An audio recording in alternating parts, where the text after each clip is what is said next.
ಇವಾಗ ಕನ್ನಡ ಸಿನಿಮಾಗಳು ಥಿಯೇಟರ್ಗಳಿಗೆ ರಿಲೀಸ್ ಆಗೋದು ತುಂಬ ಕಷ್ಟ ಆಗ್ತಿದೆ. ಅದ್ರ ಹಿಂದೆಗಡೆ ಸಾಕಷ್ಟು ಕಾರಣಗಳಿರುತ್ತೆ. OTTಗಳ ಬರುವಿಕೆಯಿಂದ ಇರ್ಬೋದು, ಮತ್ತು ಸ್ಟಾರ್ ನಟರ ಸಿನಿಮಾಗಳಿಲ್ಲದೆ ಇರ್ಬೋದು, ಥಿಯೇಟ್ರಿಗೆ ಜನ ಬರ್ತಾ ಇಲ್ಲ ಅನ್ನೋದು ಒಂದಷ್ಟು ನಿರ್ದೇಶಕ, ನಿರ್ಮಾಪಕರ, ನಟರ ಆರೋಪ ಕೂಡ. ಸೊ ಇದನ್ನು ನೀವು ಯಾವ ಥರ ಸ್ವೀಕರಿಸ್ತೀರಾ ಅಂತ? ಇದರ ಮುಂದಿನ ಪ್ರಶ್ನೆ ಒಂದಿದೆ, ಅದಕ್ಕಾಗಿ ಇದೊಂದು ಸ್ವಲ್ಪ ಪೀಠಿಕೆ. ಅದನ್ನ ಸೇರ್ಸಿ ಕೇಳ್ಬಿಡಿ. ಇಲ್ಲ, ಇದಕ್ಕೆ ಆನ್ಸರ್ ಏನು ಹೇಳ್ತೀರಾ ಅಂತ ಕೇಳಿದ್ರೆ ಒಂದು ಪ್ರಶ್ನೆ ಇರುತ್ತೆ. ನೋಡಿ, ಸಿನಿಮಾಗಳು ಇಲ್ಲ ಅಂತಲ್ಲ.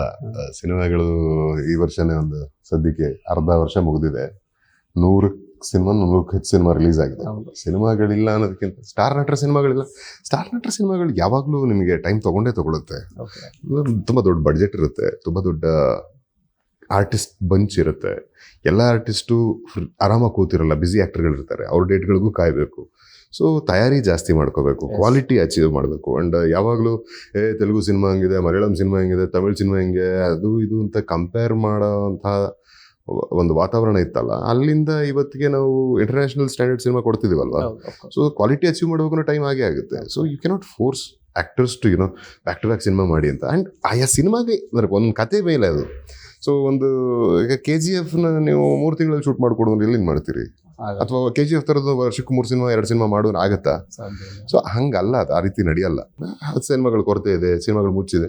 ಈಗ ಒಟ್ಟಿಗೆ ಒಂದು 2 ಅಥವಾ 4 ಸಿನಿಮಾ ಕನ್ನಡ ಸಿನಿಮಾಗಳು ಬಂದಾಗ ಥಿಯೇಟರ್ ಎಂಗೇಜ್ಮೆಂಟ್ ಆಯ್ತೆ, ಥಿಯೇಟ್ರಿಗೆ ನಂಬ್ಕೊಂಡು ಕೆಲಸ ಮಾಡುವಂಥ ಒಂದಷ್ಟು ಕುಟುಂಬಗಳಿಗೆ ಆಸರೆ ಆಯ್ತಲ್ಲ.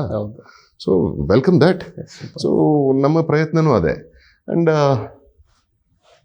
ಕೋಟಿ ಜೊತೆಗೆ ಇನ್ನು ಶಿವಮ್ಮ ಬರ್ತಿದೆ, ನಮ್ಮ ರಿಷಬ್ ಶೆಟ್ಟಿ ಪ್ರೊಡಕ್ಷನ್ಸ್. ಆ್ಯಂಡ್ ಅನಿರುದ್ಧ್ ಜತ್ಕರ್ ಅವ್ರದ್ದು ಇದು ಬರ್ತಾ ಇದೆ, ಶೆಫ್ ಚಿದಂಬರ. ಸೊ ಎಲ್ಲ ನಮ್ಮವರೇ, ನಮ್ಮ ಒಳ್ಳೆ ನಮ್ಮ ಕನ್ನಡದ ಕಲಾವಿದರೆ. ಸೊ ಚೆನ್ನಾಗಾಗಬೇಕು, ಗೆಲ್ಲಬೇಕು ಕನ್ನಡ ಸಿನಿಮಾಗಳಿಗೆ. ಅಂದರೆ ಬೇರೆ ಭಾಷೆಯಲ್ಲಿ 3-4 ಸಿನಿಮಾ ಒಟ್ಟಿಗೆ ಬರುತ್ತೆ, ಹಿಟ್ಟಾಗುತ್ತೆ ಅನ್ನೋ ಉದಾಹರಣೆ ತಗೊಳಕ್ಕಷ್ಟೇ ಅಲ್ಲ, ನಾವು ಗೆಲ್ಲಕ್ಕೂ ಸಾಧ್ಯ ಅನ್ನೋದನ್ನ ನಾವು ನಿರೂಪಿಸುವಂಥ ಕಾಲ ಇದೆ. ನೀವು ಶೆಟ್ರ ಬಗ್ಗೆ ಮಾತಾಡಿದ್ದಕ್ಕೆ ಒಂದು ನೆನಪಾಯಿತು. ಮೊನ್ನೆ ಕಾರ್ಯಕ್ರಮದಲ್ಲಿ ಅವ್ರ ಕಾಲಿಗೂ ಕೂಡ ಬೀಳ್ತೀರಾ. ಇನ್ಫ್ಯಾಕ್ಟ್ ನಮಗೂ ಅನ್ಸಿದ್ದು ಉಂಟು ಸರ್, ಎಲ್ಲ ಹೋಗಿಲ್ಲ, ಸಿಕ್ಕಿದ್ರೆ ಕಾಲ ಮುಗಿಬೇಕು ಅನ್ನೋದು. ನೀವು ಅನ್ಕೊಂಡು ಸುಮ್ಮನಿದ್ರಿ, ನಾನು ಅನ್ಕೊಂಡಿದ್ದು ಮಾಡ್ಬಿಟ್ರಿ. ನಮ್ಗೆ ಅವಕಾಶಗಳು ಸಿಗೋದಿಲ್ಲ, ಅಷ್ಟು ಒತ್ತದಲ್ಲಿ ನಿಂತ್ಕೊಂಡು ಅಷ್ಟೊತ್ತು ಮಾತಾಡೋ ಅಷ್ಟು ಅವಕಾಶ ಸಿಗಲಿಲ್ಲ. ಸೊ ಆ ಒಂದು ಡಿವೈನ್ ಬಗ್ಗೆ ಅಥವಾ ದೈವತ್ವದ ಬಗ್ಗೆ ಒಂದೆರಡು ಮಾತು ಹೇಳೋದು. ನಾನು ದೈವ ಭಕ್ತ. ನನಗೆ ರಾತ್ರಿ ಕಣ್ಣು ಮುಚ್ಚಕ್ಕೆ ಮುಂಚೆನೂ ದೇವ್ರನ್ನ ನೆನೆಸ್ಕೊಳ್ಳೋದು, ಬೆಳಗ್ಗೆ ಎದ್ದ ತಕ್ಷಣ ದೇವ್ರನ್ನೇ ನೋಡೋದು. ಈಗನೇ ಆದರೂ ದೇವ್ರ ಮೊರೆ ಹೋಗುವನು ನಾನು. ನಾನು ಬೆಳೆದು ಬಂದಿರೋ ರೀತಿನೇ ಹಾಗೆ. ಆ್ಯಂಡ್ ನನಗೆ ರಿಷಬಲ್ಲಿ ಕಂಡಂಥ ಆ ದೈವಿಕತೆ, ಆ ಸಿನಿಮಾ ನೋಡಿ, ರಿಷಬ್ ನನಗೆ ಒಳ್ಳೆ ಫ್ರೆಂಡ್, ಭಾಳ ವರ್ಷಗಳಿಂದ ಒಡನಾಟ. ಆದರೆ ಕಾಂತಾರ ಸಿನಿಮಾಗೆ ಮುಂಚೆ ಆ ಫ್ರೆಂಡಾಗಿ ನೋಡ್ತಾ ಇದ್ದೆ. ಕಾಂತಾರ ಸಿನಿಮಾ ಆದಮೇಲಿಂದ ನಾನು ಬರೀ ಫ್ರೆಂಡಾಗಿ ನೋಡೋಕೆ ನನ್ನ ಕೈಲಿ ಆಗ್ತಾನೆ ಇಲ್ಲ. ಅದು ಆ ಸಿನಿಮಾ ನನ್ನ ಮೇಲೆ ಉಂಟು ಮಾಡಿರೋ ಇಂಪ್ಯಾಕ್ಟ್ ಅದು. So with all the due love and respect to him, ನನಗೆ ಆ ಒಂದು ದೈವಿಕತೆ ಒಂದು ಕಡೆ ಆದರೆ, ಆತನ ಕಲೆಗೆ, ಆತನ ಜ್ಞಾನಕ್ಕೆ, ಆ ಒಂದು ಸಿನಿಮಾನ ಕಟ್ಕೊಟ್ಟ ರೀತಿಗೆ, ಅದರ ಅನುಭವಕ್ಕೆ, ಅದು ನನ್ನ ಮೇಲೆ ಉಂಟು ಮಾಡಿದಂಥ ಒಂದು ಇಂಪ್ಯಾಕ್ಟಿಗೆ ನನ್ನ ಚಿಕ್ಕ ರೀತಿಯ ಒಂದು ಗೌರವ ಅಷ್ಟೆ. ಸೊ ಗೌರವಿಸೋಕ್ಕೆ ಮರೆಯಲ್ಲಿ ಮಾಡು, ಜಗಳಕ್ಕೆ ರೋಡಲ್ಲಿ ಮಾಡು ಅನ್ನೋದನ್ನು ನಾನು ನಂಬಲ್ಲ. ನೀನು ಎಷ್ಟು ಜಗಳ ಮಾಡೋಕ್ಕೆ ರೋಡಿಗೆ ಬರ್ತೀನಿ ಅಥವಾ ಎಲ್ಲರ ಮುಂದೆ ಮಾಡೋಕ್ಕೆ ನಿಲ್ತೀವೋ, ಒಬ್ರನ್ನ ಗೌರವಿಸೋಕ್ಕೆ, ಒಬ್ರನ್ನ ಕೊಂಡಾಡೋಕ್ಕೂ ಪಬ್ಲಿಕಲ್ಲೇ ಮಾಡಬೇಕು. ಆ್ಯಂಡ್ ಆವಾಗ ಅದು ಆ್ಯಕ್ಚುಯಲ್ ಅಂದರೆ ಹೇಳ್ದಂತೆ ಮಾಡಬೇಕು ಅನ್ನೋದು ನನ್ನ ಒಂದು ಸಣ್ಣ ಪ್ರಯತ್ನ. And I mean it from the bottom of my heart. ನನಗೆ ಅದು ಮಾಡಬೇಕು ಅಂತ ನನಗೆ ಆಸೆ ಇತ್ತು, ಮುಂಚೆ ಹೇಳಿದ್ದೆ, ಅದನ್ನೇ ಮಾಡ್ತು. ಎಸ್, ಕಾರ್ಯಕ್ರಮದ ಕೊನೆ ಹಂತ. ಸ್ಟೆಫಿ, ಕನ್ನಡ ಚಿತ್ರರಂಗಕ್ಕೆ ಬಂದಿದ್ದೀರಿ, ನಿಮ್ಮ ಮೊದಲ ಸಿನಿಮಾ ರಿಲೀಸ್ ಆಗ್ತಾ ಇದೆ. ಪ್ರೇಕ್ಷಕರಿಗೆ ಏನು ಹೇಳಕ್ಕೆ ಬಯಸ್ತೀರಿ? ಸಿನಿಮಾ ಯಾವ ರೀತಿ ಕರಿತೀರಿ, ನೀವು ಕರಿಬೋದು? ನಮ್ಮ ಸಿನಿಮಾ ಲವ್ಲಿ June 14 ರಿಲೀಸ್ ಆಗ್ತಾ ಇದೆ. ನೀವು ಫ್ಯಾಮಿಲಿ ಜೊತೆ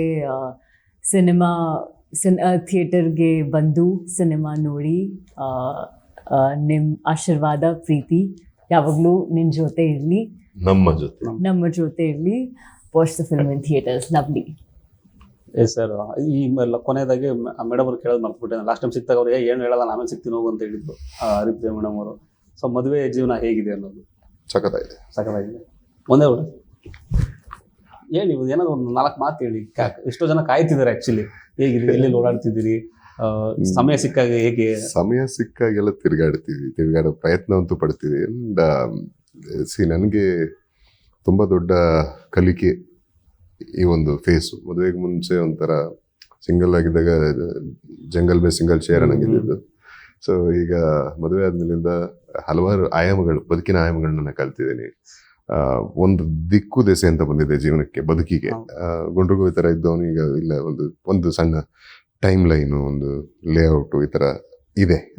ಒಂದು ರೀತಿ ನೀತಿ ಹೋಗ್ಬೇಕಪ್ಪ ಭಯ ಅಲ್ಲ, ಬದ್ಧತೆ ಅದು. ಅಂದ್ರೆ ಈಗ ಮನೆ ಬಿಟ್ಟು, ತನ್ನ ಮನೆ ಬಿಟ್ಟು ನಮ್ಮ ಮನೆಗೆ ಬಂದಿರೋ ಹೆಣ್ಣನ್ನ, ನಮಗೋಸ್ಕರ ಕಾಯ್ತಾ ಇರೋ ಜೀವನ ಅಲ್ಲಿ ಆಯ್ತು ನೀ ಕೂತಿರು ಅಂತ ಬಿಟ್ಬಿಡೋದು ಸರಿ ಅಲ್ಲ. ಅದು ಭಯ ಅಲ್ಲ. ಅಲ್ಲಿ ನಮಗೋಸ್ಕರ ಬಂದಂತ ಹುಡುಗಿ ನಮ್ಗೆ ಕಾಯ್ಕೊಂಡು ಕೊರಗಬಾರ್ದು, ಕೂರಬಾರ್ದು. ಅಂಡ್ ಆಕೆಗೆ ನಾನೇ ಇಲ್ಲ, ನನಗೆ ಆಕೆನೇ ಇಲ್ಲ ಅಂತಿರುವಾಗ ಅಲ್ಲಿ ಜೊತೆಲಿರ್ಬೇಕಾಗಿರೋದು ನನ್ನ ಕರ್ತವ್ಯ. ಸೊ ಅದನ್ನ ಚಾಚು ತಪ್ಪದೆ ಎಲ್ಲವನ್ನೂ ಮಾಡಬೇಕು. ಸರ್, ಇದೇ 14ನೇ ತಾರೀಕು ಬರ್ತಾ ಇದ್ರಿ. ಎಲ್ಲ ಏನು ಕಷ್ಟಪಟ್ಟು ಇಷ್ಟಪಟ್ಟು ಮಾಡಿದಂಥ ಒಂದು ಪ್ರಾಜೆಕ್ಟನ್ನು ತಗೊಂಡು ಜನರ ಮುಂದೆ ಬರ್ತಾ ಇದ್ರಿ. TV5 ಮೂಲಕ ನಿಮ್ಮ ಪ್ರೇಕ್ಷಕರನ್ನ ಥಿಯೇಟ್ರಿಗೆ ನೀವೇ ಕರೀರಿ. ಆಗಲೇ ಹೇಳ್ದಂಗೆ ನಿಮ್ಮ ದುಡ್ಡು, ನಿಮ್ಮ ಸಮಯ ನಮಗೆ ತುಂಬ ಮಹತ್ವದ್ದು. ಇದನ್ನು ನಿಮ್ಮ ಮನಸ್ಸನ್ನು ಗೆಲ್ತಕ್ಕಂಥ ಪ್ರಯತ್ನ ನಮ್ಮದು. ಆ್ಯಂಡ್ ಗೆಲ್ತೀವಿ ಅನ್ನೋ ಭರವಸೆ ಕೂಡ ನಮ್ಮದು. ಇದೇ ಜೂನ್ 14ಕ್ಕೆ ನಮ್ಮ ಸಿನಿಮಾ ಲವ್ಲಿ ರಿಲೀಸ್ ಆಗ್ತದೆ. ಗೋ watch it in theatres only. ಈ ಸಿನಿಮಾ ಕೂಡ ಒಂದು ದೊಡ್ಡ ಯಶಸ್ಸನ್ನು ನಿಮ್ಮ ಇಡೀ ತಂಡಕ್ಕೆ ಸಿಗಲಿ ಅಂತೇಳಿ ನಮ್ಮ TV5 ಕಡೆಯಿಂದ ನಿಮಗೆ ಯಶಸ್ಸನ್ನು ತಿಳಿಸ್ತೀವಿ. ಧನ್ಯವಾದಗಳು. ಜೂನ್ 14ನೇ ತಾರೀಕು ಲವ್ಲಿ ಸಿನಿಮಾ ಬರ್ತಾ ಇದೆ. ಎಲ್ಲರೂ ಥಿಯೇಟ್ರಿಗೆ ಬಂದು ನೋಡಿ ಆಶೀರ್ವಾದ ಮಾಡಿ. ನಿರಂತರ ವಿಶೇಷ ಸುದ್ದಿಗಳಿಗೆ ನೋಡ್ತಾ ಇರಿ TV5. ಇದು ವಾಸ್ತವದ ಪ್ರತಿರೂಪ.